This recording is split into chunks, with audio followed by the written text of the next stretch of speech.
Okay, hey everybody, this is Grace, and I was recording away, and then I realized it was not even recording. So, and I was saying I'm trying to hurry this one up, but anyway, this is about somebody, a bad situation that happened recently, and because I'm not histrionic, the woman that caused all this trouble, she seemed to be very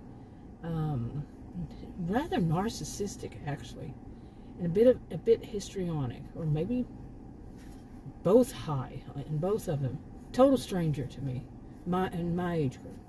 Now, just the way she behaved and everything was so bad, and she could have. Let me put it this way: she could have been my cousin, one of my cousins, seriously. And my age group, and believe me, this age group, I'm a sociologist. I'm trying to hurry here. But I would say that not many people would think somebody around my age or older, I'm saying she's my age or older, would behave this way. Totally strange. But now, I'm not one that's histrionic, so it's going to be, even though I'll sound a little because of the story, I'm not one to express it enough. I can't get that deep to express it as dramatic as it was, and traumatic. Okay, the short version is that close to the end of it, I'm standing alone in front of a police officer. My hands are shaking, my body's shaking because of my diabetes and my health condition as it is. I have too much adrenaline. My body kicks in the fight or flight, freeze. People add these other ones, freeze, fawn, and all this stuff.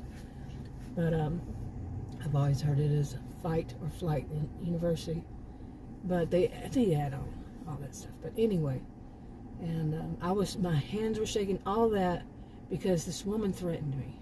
Total stranger. She just threatened. She was going to come out to my house. She threatened more than once because she did something wrong. Seriously.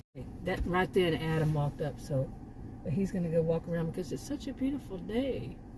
But anyway, some of the stuff I was thinking because of this, I'm going to get these parts out too, is what happened. You know, I've been having way too much trouble lately, and I had way too much trouble before 2020, but I think during 2020, when a lot of people were not going out, and then the people who were, this is just my view on it, could be wrong, of course, but they were rougher people, you know, and who were going out.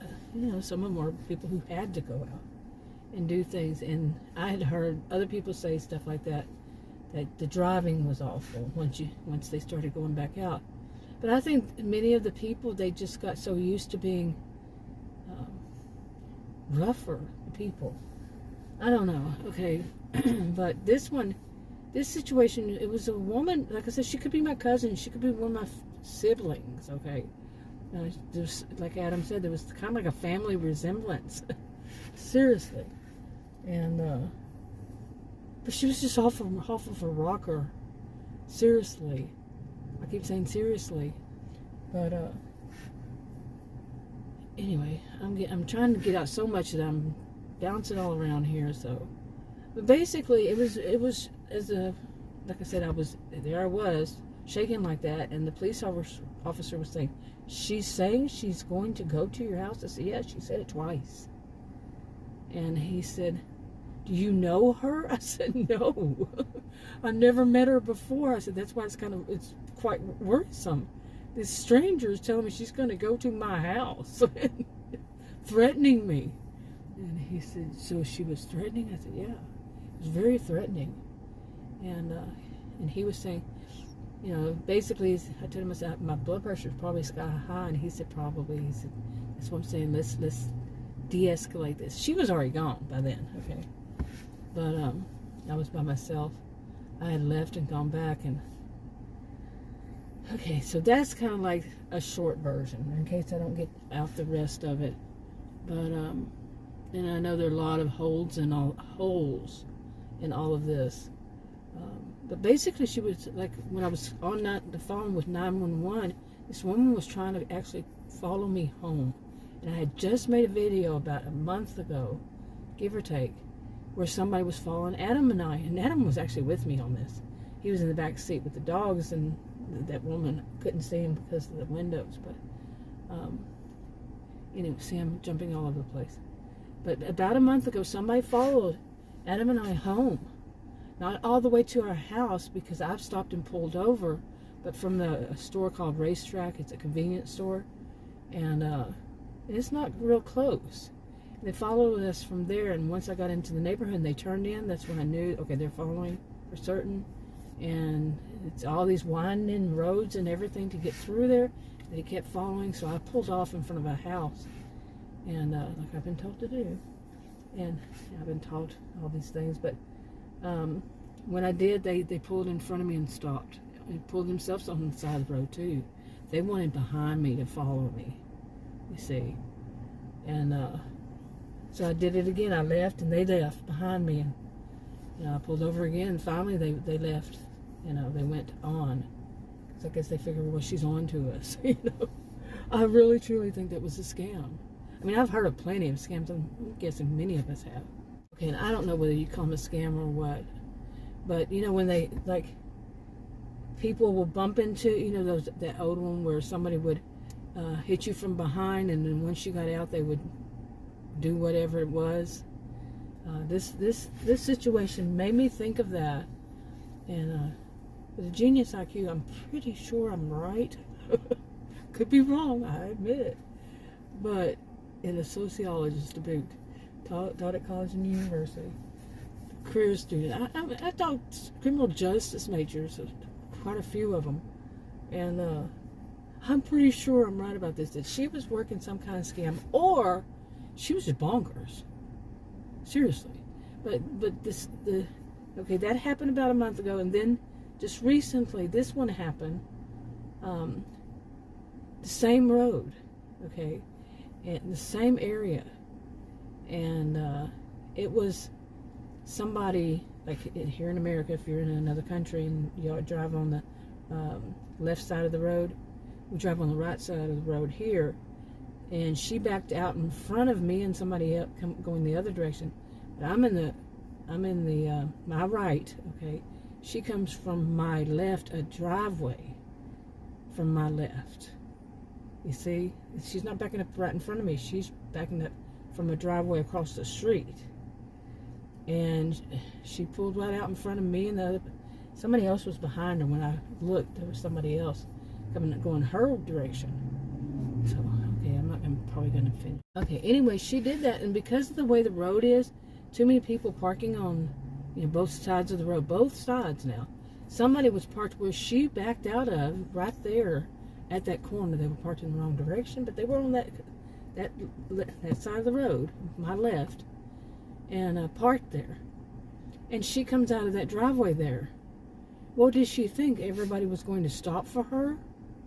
And apparently she did. And she even, Adam, said she, I know that she basically said that she saw me, that she knows that, that I saw her backing up. How did she put it? You knew I was backing up. So what she's admitting to is that she saw me. I was in my lane. I was not in her lane. I was in my lane.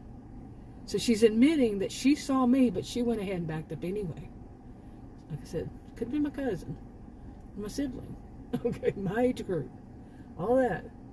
And there was no language barrier. She like I said, she could be my cousin. She sounded just like me, okay, or my sibling. And I'm wondering, is this woman off her rocker? And she's entitled. Okay, she's entitled. She has that attitude of high sense of entitlement, and because after she said, "You saw me backing up," now how did she see that I saw her? You get it, right? I'm in my lane. I'm not in her lane. So then she says, "I'm gonna come to your house," and I look at her. When in kind of situation like that, especially when somebody threatens you, I have learned, for me, because of my, adrenal, wonky adrenal gland, I'm not going to remember verbatim what anybody says. And I've always questioned this of people who are in the true crime. They say, well, the last time she said it was 6:12, And then this time she said it was 6:17. You know, and I'm like, are you an idiot?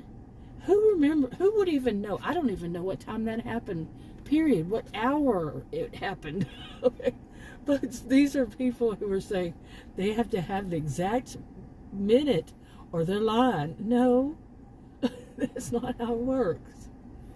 Okay, I had to study quite a bit about memory. I worked with people with dementia even. Okay, and people expecting people to know the exact minute. What are you doing? Are you going to remember exactly what minute now that something happened on a certain day? And if you're innocent, you're not going to remember. I truly believe, even if you're guilty, unless you were sitting there knowing that this is going to happen, and you would need to know what time something had to happen then, what time. You see it like you're planning something. At least that's the way I see it. I really cannot imagine that somebody who's totally innocent would know. I just can't. You know, I don't even, like I said, don't even remember what hour it was. I know it was after lunch because we went to lunch. But that's our lunch, so I don't know. Oh, here comes Adam. But anyway, the woman, she said that later on, with me on 911, held up my phone because she yelled out, she wrote next to me, rolled down her window and said, I'm going to be at your house at 2 o'clock. Seriously, I've got to wrap it up. Adam's here.